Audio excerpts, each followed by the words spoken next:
Bonjour. Alors pas grand chose aujourd'hui. Donc ce matin nous nous réveillons à El Haïm. Nous repartons d'ici 40 minutes à peu près sur Dubaï. Premier aéroport vu que la moitié du groupe prend un avion aujourd'hui. Puis transfert à l'hôtel Ibis à Dubaï. Donc je déconseille fortement, très bruyant, pas grand chose.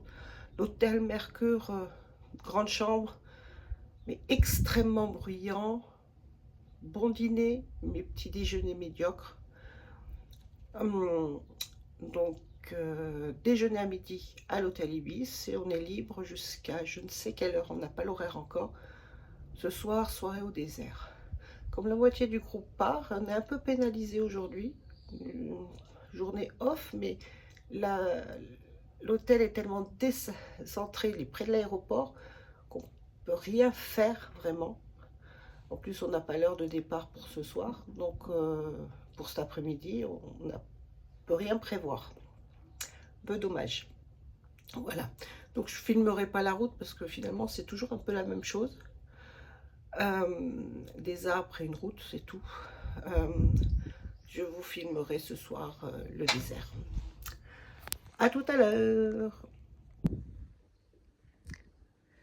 Voilà ce que ça donne 2 jours. On voit un peu mieux, mais ça reste encore brumeux, hein, ça se lève plus tard.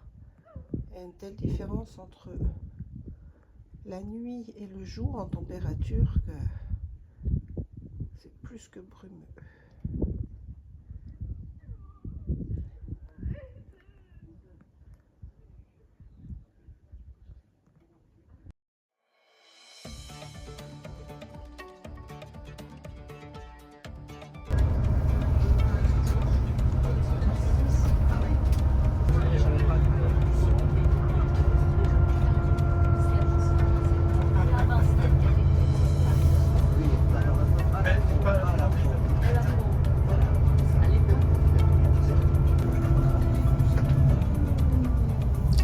Je suis désolée de la qualité du film, mais le pare-brise étant sale, l'objectif n'a pas arrêté d'essayer de faire des mises au point sur le pare-brise au lieu de le faire sur le paysage. Donc il y a souvent des zones floues.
C'est vrai qu'il n'y a pas assez de palais, ils en construisent d'autres.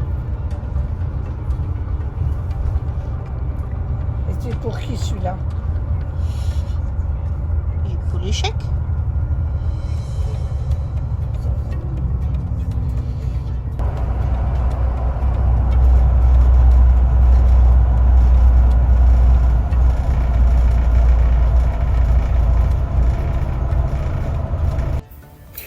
Derrière le panneau limitation à 140, il y a une tour grise, c'est donc un des radars.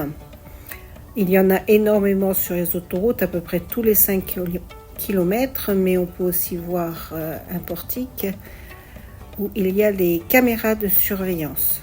Les limitations de vitesse sont énormément surveillées et si c'est 140 pour les voitures, c'est limité à 80 pour les bus et les camions. Sur la route, on peut voir dessiner des cercles qui indiquent la distance de sécurité à respecter entre deux véhicules qui se suivent. Et pour la limitation de vitesse, aujourd'hui elle est à 140 km/h pour les voitures. Hier, on l'a eu à 160 km/h sur l'autoroute Abu Dhabi El Haïm. Et là, nous sommes en direction de Dubaï. Et là, nous passons sous un des nombreux portiques qui filment la circulation.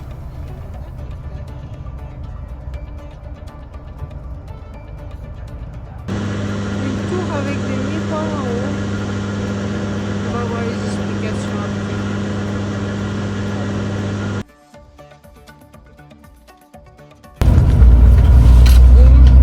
C'est quoi la grande tour là, à gauche là? Cette tour, c'est une partie d'une centrale électrique solaire. Elle s'appelle Solar Park of Mohammed bin Rashid. Mohammed bin Rashid Solar Park. Et ça veut dire qu'il y a une centrale électrique solaire baptisée du nom du cheikh de Dubaï, Cheikh Mohammed bin Rashid. C'est l'une des plus grandes au Moyen-Orient. On a fait en 6 phases. On a achevé 4 phases. Il y a encore 2 phases pour terminer le projet, commencé en 2013, pour arriver à une capacité d'environ 5000 mégawatts. 5 gigawatts ou 5000 mégawatts. Si on parle de l'énergie, on dira l'énergie électrique ou l'électricité de Dubaï en général. Maintenant, on a environ 15 000 mégawatts. Peut-être en 2030, quand on termine le projet, on aura environ 20 000 mégawatts. Ça veut dire que ce projet participera de 25% de l'énergie de Dubaï ou de l'électricité de Dubaï. C'est un très grand projet d'énergie solaire. Profiter bien sûr du soleil qu'on a environ toute l'année presque. On n'a pas beaucoup de nuages ici, on profite du soleil. Cette tour-là, il n'y a pas toutes les centrales électriques solaires ont des tours comme ça. En fait, c'est quelque chose qui coûte cher un peu. Et c'est une nouvelle technologie qu'on ne trouve pas beaucoup. Cette tour, c'est la plus grande tour dans une centrale électrique solaire du monde entier, 262 mètres de haut. Et on utilise l'énergie solaire qu'on reçoit par ces miroirs là, une sorte de sel de l'état liquide qui s'appelle molten salt, ou du sel fondu, je pense en français, avec une grande température pour l'utiliser pour générer l'électricité. On économise d'environ 6 millions de tonnes de carbone. Par utiliser les centrales électriques solaires, on évite d'utiliser des carbone. Environ 6 millions de tonnes de carbone on va économiser par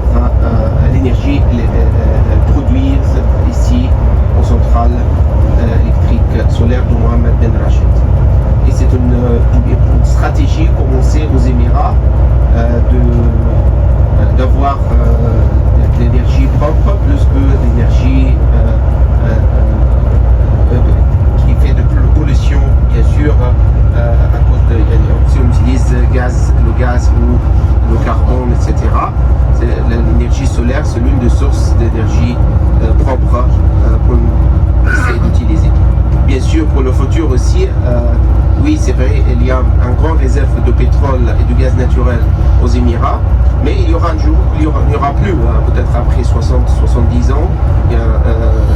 Les Émirats c'est numéro 6 mondial dans réserve de pétrole et de gaz naturel, mais il y aura un jour où il n'y aura plus de pétrole et de gaz naturel. C'est la raison qu'il faut toujours chercher de nouvelles sources d'énergie, et c'est bien sûr l'énergie solaire ici est facile à obtenir. Avec ce central aussi, avec la tour qu'on a fait, on peut profiter aussi de la production d'électricité la nuit quand même, parce que ça reste pour longtemps après avec cette nouvelle technologie. L'investissement total de ce projet, environ 50 milliards d'euros.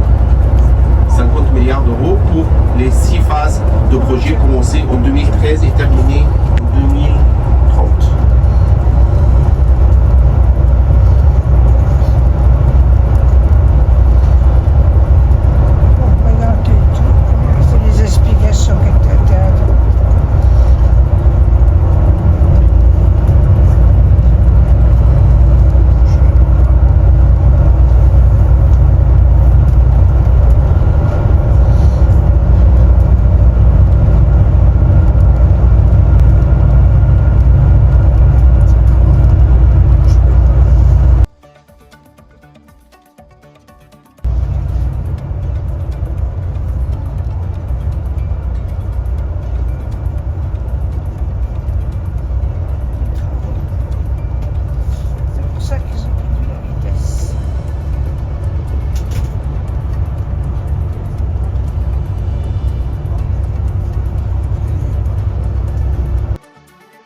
Ils sont rapides les dromadaires.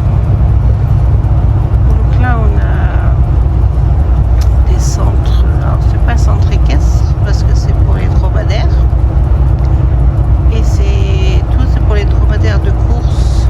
On a vu une piste d'entraînement et il y avait une piste de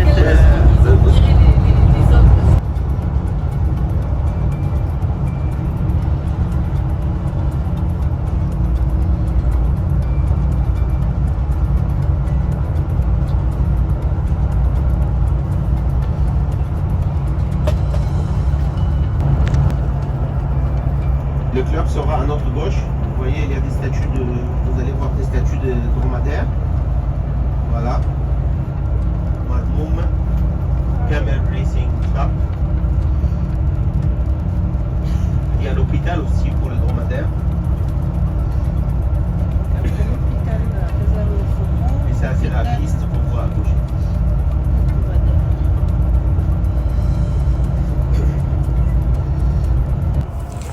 Nous arrivons dans la banlieue de Dubaï et la circulation est encore très fluide.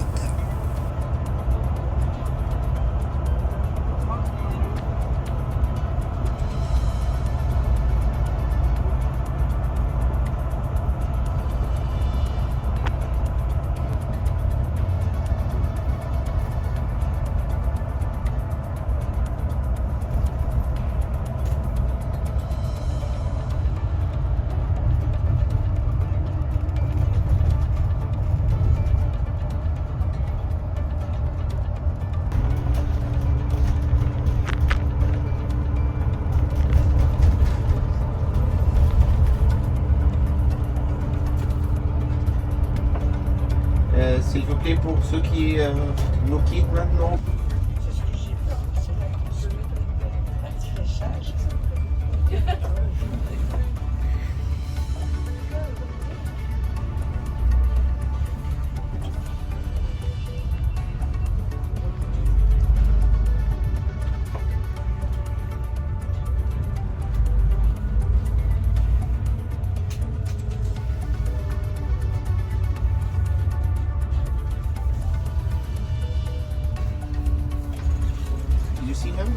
Vous allez faire aller dans le réserve naturel.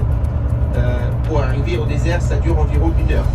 Après, il y a une petite pause là si vous voulez aller aux toilettes, acheter quelque chose là, il y a un petit supermarché. Et puis vous faites les dunes de sable jusqu'au coucher de soleil. Et avant le coucher de soleil, vous faites des arrêts aussi, des arrêts photos. Et puis vous arrivez au camp vers le coucher de soleil. Là, il y a des animations, il y a des spectacles de danse de ventre, de tourneur de jeep, d'affiches. Dans le camp ici, il y a des chameaux. Si vous voulez monter au-dessus des chameaux pour prendre des photos. On fait une petite balade comme ça devant le camp, on va pas loin parce qu'il y aura aussi des autres groupes bien sûr, puis tout le monde va monter et normalement il y a 2 chameaux qui sont là. À l'intérieur de camp, les guides qui vont vous accompagner, vous aurez 2 voitures. Normalement, la voiture prend 6 personnes, vous êtes 10, ils vont mettre 5 et 5, je crois. Quand vous arrivez là-bas, les guides, qui sont les chauffeurs en même temps, vont vous montrer votre table. Vous pouvez mettre vos affaires. Si vous voulez faire, pour les femmes, si vous voulez faire du tatouage de l'acné, il y a quelque chose de simple, gratuit, compris, mais elle a un catalogue aussi si vous voulez faire quelque chose d'autre, il faut payer pour les autres designs. Il y a aussi, comme ça on a dit, pour aujourd'hui, le déjeuner à l'hôtel, dîner au désert dans le camp, pour demain. Demain, le départ, normalement à 6h15. Et le restaurant à l'hôtel s'ouvre à 6h30. Mais on peut demander qu'il s'ouvre un peu plus tôt, mais il n'y aura pas tout. Il n'y aura pas, par exemple, un petit de poisson, des jus, de café et de thé, etc. De faire des paniers. Mais comme j'ai l'expérience avec cet hôtel depuis des années, les paniers n'étaient pas...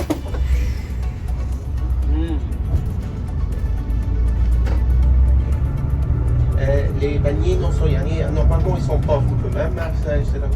C'est la raison que je crois c'est aller 15-20 minutes avant le départ, vers 6h ou 6h moins quart comme vous voulez. Vous pouvez manger des poissons et vous pouvez boire du thé, du café, des jus comme vous voulez le matin. Et je vais parler au restaurant pour ça. Départ à 6h15. Le plus important d'avoir les passeports, parce que vous allez à un autre pays, Oman. Il faut avoir les passeports, c'est la raison que j'ai envoyé des copies de vos passeports déjà à l'agence omanaise. Sans le passeport, vous n'allez pas traverser. Une fois, il y a un couple qui ont laissé leur... parce qu'ils ont changé, la dame a changé le sac, et le matin il est allé avec un autre sac et le passeport était dans notre sac. Quand ils sont arrivés à la frontière, ils devaient retourner en taxi, ils ne pouvaient pas aller traverser à Oman. C'est très important de préparer le passeport avant la nuit, ce soir, avant de partir, être très sûr que ça sera dans les sacs que vous allez prendre le matin. Toute la journée, vous êtes à Oman. Retour, ça dépend de circulation. C'est possible, il y a des embouteillages au retour, comme d'habitude dans la région de Dubaï.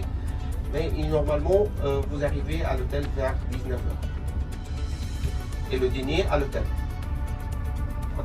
Vous allez voir les dauphins, vous passez par les 3 Dolmuz entre l'Oman et l'Iran.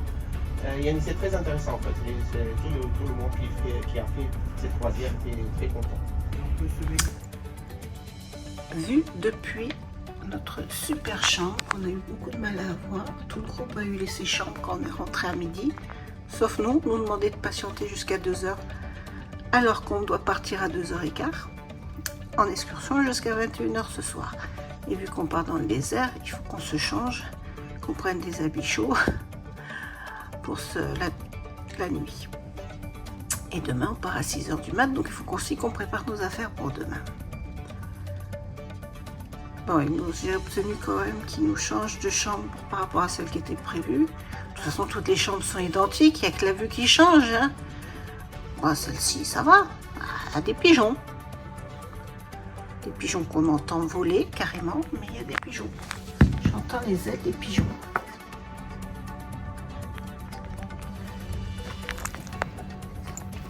pas où ils se posent. Ils doivent se poser quelque part par là. Enfin, là, le matelas, il sert aux pigeons. C'était pour l'aérer et l'aérer. Et sur le mur, en face, tous les pigeons. Les pigeons. Merci d'avoir visionné cette vidéo de retour à Dubaï. Dans la prochaine vidéo, beaucoup plus intéressante, vous verrez la découverte du centre des dromadaires et de la soirée dans le désert. À bientôt!